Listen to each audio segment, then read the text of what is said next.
ਹਮੇਸ਼ਾ ਮੈਂ ਆਖਿਆ ਕਿ ਸਭ ਤੋਂ ਗੰਦੀਆਂ ਮੱਝਾਂ ਲਾਹੌਰ, ਗੁਜਰਾਂਵਾਲੇ, ਸਿਆਲਕੋਟ, ਸ਼ੇਖੂਪੁਰੇ ਇੱਧਰ ਦੇ ਇਲਾਕੇ ਦੀ ਜਿਹੜੀਆਂ ਜੰਪਲ ਮੱਝਾਂ ਹੁੰਦੀਆਂ ਨੇ ਨਾ, ਜੂ ਦੀਆਂ ਨਹੀਂ ਹੁੰਦੀਆਂ। ਬੇਸ਼ੱਕ ਉਧਰ ਦੀਆਂ ਮੱਝਾਂ ਨੇ ਆ ਕੇ ਕੱਟੀਆਂ ਦਿੱਤੀਆਂ ਹੋਣ, ਕਦੇ ਖਰੀਆਂ ਨਹੀਂ ਨਿਕਲਦੀਆਂ। ਕੋਈ 100 ਚ ਇੱਕ ਹੋਏ ਤੇ ਖਰੀ ਨਿਕਲ ਆਏ।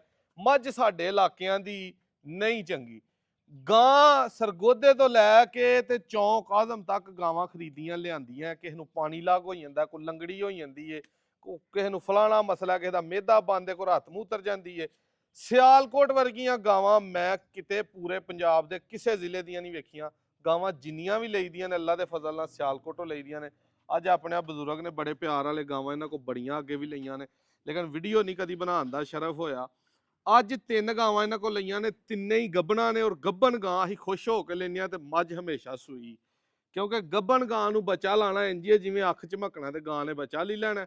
ਕੋਈ ਵੀ ਲਾ ਸਕਦਾ ਸੀ, ਜਦੋਂ ਸਾਡੇ ਤੇ ਅਸੀਂ ਆਨੇ ਕੋਈ ਟਰਸਟ ਨਾ ਕਰੇ, ਅਸੀਂ ਅਗਾਂਹ ਕਿਸੇ ਤੇ ਨਹੀਂ ਕਰ ਸਕਦੇ। ਮੱਝ ਜਿਹੜੀ ਉਹਨੂੰ ਬੱਚਾ ਲਾਣਾ ਬਹੁਤ ਮੁਸ਼ਕਲ ਹੈ, ਉਹ ਨਹੀਂ ਹੁੰਦਾ ਕੰਮ।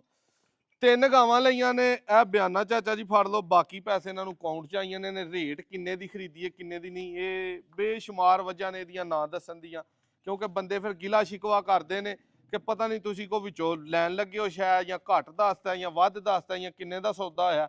ਇਹ ਤੁਹਾਨੂੰ ਕਹਿ ਸਕਣਾ ਕਿ 6 ਦੇ ਬਜਟ 'ਚੋਂ ਤਿੰਨੇ ਹੀ ਗਾਵਾਂ ਬਾਹਰ ਨੇ। 2 ਦੋਂਦੀਆਂ ਝੋਗੀਆਂ ਨੇ ਪਹਿਲਣਾ, ਇੱਕ ਹੈ ਦੂਜੇ ਤੀਜੇ ਸੂਏ ਦੀ ਹੈ। ਚਾਚਾ ਜੀ ਆ ਕਿੰਨਾ ਦੁੱਧ ਕਰੇਗੀ ਗਾਂ? ਇਹ ਮਾਸ਼ਾਅੱਲਾ 30 ਤੋਂ 32 ਲੀਟਰ ਦੁੱਧ ਰਮਾਨ ਸਕੂਨ ਨਾ ਕਰੇਗੀ। ਦੂਜੀਆਂ ਪਹਿਲਣਾ ਦਾ ਕੀ? ਦੂਜੀਆਂ ਪਹਿਲਣਾ ਨੇ, ਦੂਜੀਆਂ ਪਹਿਲਣਾ ਵੀ ਮਾਸ਼ਾਅੱਲਾ ਚੰਗੇ ਲਿਬਾਸ ਕਰਨ, ਦੁੱਧ ਮਾਸ਼ਾਅੱਲਾ ਉਹ ਵੀ ਚੰਗਾ ਕਰਨ ਦੀ ਹੈ। ਪਹਿਲਣਾ ਮਾਵਾਂ ਚੰਗੀਆਂ ਦੀਆਂ ਧੀਆਂ ਨੇ। ਇਹ ਕਿੰਨੀਆਂ ਕੁ ਗਾਵਾਂ ਹੁਣ ਤੱਕ ਤੁਹਾਡੇ ਕੋਲ ਲਈਆਂ? ਮਾਸ਼ਾਅੱਲਾ ਤੁਹਾਡੇ ਕੋਲ ਕਮ ਸੇ ਕਮ ਕੋਈ 40-50 ਗਾਈਆਂ ਖਰੀਦ ਲਈਆਂ। ਮਾਸ਼ਾਅੱਲਾ ਜੀ। ਇੱਧਰ ਲਿਆਓ ਭਾਈ ਕੈਮਰਾ, ਕੱਲੀ ਕੱਲੀ ਗਾਂ ਦਾ ਤੁਹਾਨੂੰ ਸ਼ੌਕ ਕਰਵਾਉਂਦੇ ਆ ਦੋਸਤੋ। ਖੋਲੋ ਭਾਈ ਪਹਿਲੇ ਨੰਬਰ ਤੇ, ਉਹ ਪਰਲੇ ਨੰਬਰ ਤੋਂ ਹੀ। ਇਹ ਗਾਵਾਂ ਦੋਸਤੋ ਦੋਵੇਂ ਹੀ ਪਹਿਲਣਾ ਨੇ, ਇਹਨਾਂ ਦਾ ਜ਼ਰਾ ਇੱਥੇ ਸ਼ੌਕ ਕਰੋ। ਠੀਕ ਹੈ, ਇਹ ਗਾਂ ਹੈ ਮੋਨੀ, ਪਹਿਲਾ ਸੂਆ ਹੈ। ਮੂੰਹ ਵੀ ਇਹਦਾ ਖੋਲ ਕੇ ਵਿਖਾਉਂਦੇ ਆ। ਪਿੱਛੋਂ ਜਾ ਰਹੇ ਨੇ ਥੋੜਾ ਜਿਹਾ, ਕੋਈ ਤਰਾਓ ਬੰਦਾ ਕਿ ਸੁੱਤੇ ਹੋ? ਉਹ ਅਗਲੀ ਖੋਲੋ ਭਾਈ ਤੁਸੀਂ, ਪਤਾ ਹੋ ਇਧਰ ਨੂੰ। ਉਹ ਦੋਸਤੋ ਗਾਂ ਦਾ ਸ਼ੌਕ ਕਰਨਾ, ਵੱਡੇ ਹਾਈਟ ਦੀ ਚੋਲਸਤਾਨੀ ਤੇ ਫਰੀਜ਼ੀਅਨ ਕ੍ਰਾਸ ਹੈ। ਗਰਮੀ ਸ਼ਰਮੀ ਵੇਖ ਲਓ, ਧੁੱਪੇ 45 ਡਿਗਰੀ ਟੈਂਪਰੇਚਰ 'ਚ ਸਾਰੇ ਬੰਦਿਆਂ ਚਿੱਟੇ ਭਰਨੇ ਲਏ ਨੇ ਤੇ ਗਾਂ ਨੂੰ ਭਾਰ ਹੀ ਕੋਈ ਨਹੀਂ। ਥਣਦਾਰ ਇੱਥੇ ਖਿਲਾਰੋ ਜ਼ਰਾ, ਥਣ ਪੂਰੇ ਮੁੱਠ ਤੇ ਚੁਆਈਆਂ ਵਾਲੇ ਈਜ਼ੀਲੀ। ਠੀਕ ਹੈ, ਲਿਬਾਸ ਪੂਰਾ ਤਗੜਾ, ਸੂਣ ਲਈ ਫੁੱਲ ਤਿਆਰ। ਖੋਲੋ ਹਾਂ ਭਾਈ ਇਹਦਾ ਜ਼ਰਾ ਮੂੰਹ ਕਰਮ ਵਾਲੀ ਦਾ। ਇਹਦਾ ਦੋਸਤੋ ਮੂੰਹ ਵੇਖਣਾ, ਮੂੰਹ ਚੌਗੀ ਹੈ। ਠੀਕ ਹੈ, 4 ਦੰਦ ਆ, ਸਾਈਡਾਂ ਦੇ 2 ਦੰਦ ਤੁਹਾਨੂੰ ਨਜ਼ਰ ਆ ਰਹੇ ਹੋਣਗੇ। ਇਹ 4 ਦੰਦ ਨੇ, 2 ਛੋਟੇ ਨੇ। ਛੱਡੋ ਭਾਈ, ਕਰੋ ਸੁਪਰਾਂ ਨੂੰ। ਇਹ ਕੱਲੀ ਕੱਲੀ ਜਿਹੜੇ ਭਾਈ ਨੂੰ ਚਾਹੀਦੀ ਹੋਏ 6 ਤੋਂ 7 ਦੇ ਵਿੱਚ, ਜਿਹੜੇ ਭਾਈ ਦਾ ਬਜਟ, ਉਹ ਭਾਈ ਇਹ ਨਾਲ ਰਾਬਤਾ ਕਰੇ। ਬਾਕੀ ਬਾਡੀ ਸਟਰਕਚਰ ਵਾਈਜ਼ ਇਹ ਤੁਹਾਡੇ ਸਾਹਮਣੇ ਨੇ। ਇਹ ਗਾਂ ਆ ਗਈ। ਇਸ ਤੋਂ ਬਾਅਦ ਭਾਈ ਪਰਾਂ ਨੂੰ ਤੋਰੋ ਸੂ। ਇਹ ਗਾਂ ਸਾਰੀਆਂ ਗਾਵਾਂ ਤੋਂ ਭਲਵਾਨ ਹੈ। ਠੀਕ ਹੈ, ਮੋਨੀ ਮੂੰਹ ਇਹਦਾ ਵੀ ਤੁਹਾਨੂੰ ਖੋਲ ਕੇ ਵਿਖਾਉਂਦੇ ਆ।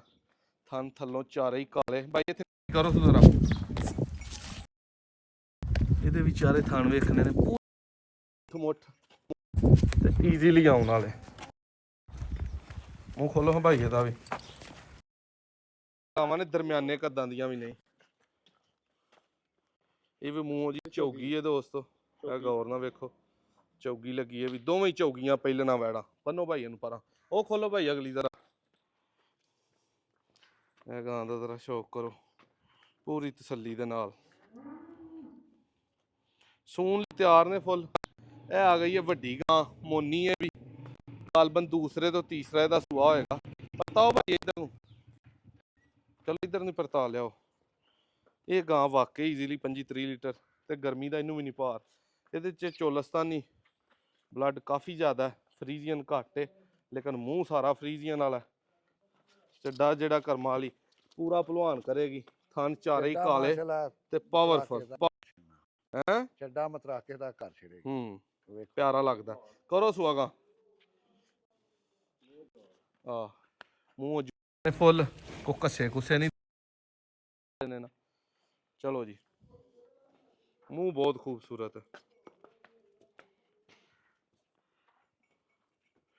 ਇਹਨਾਂ ਤਿੰਨਾਂ ਚੋਂ ਕਿਸੇ ਭਾਈ ਨੂੰ ਜਿਹੜੀ ਗਾਂ ਚਾਹੀਦੀ ਹੋਵੇ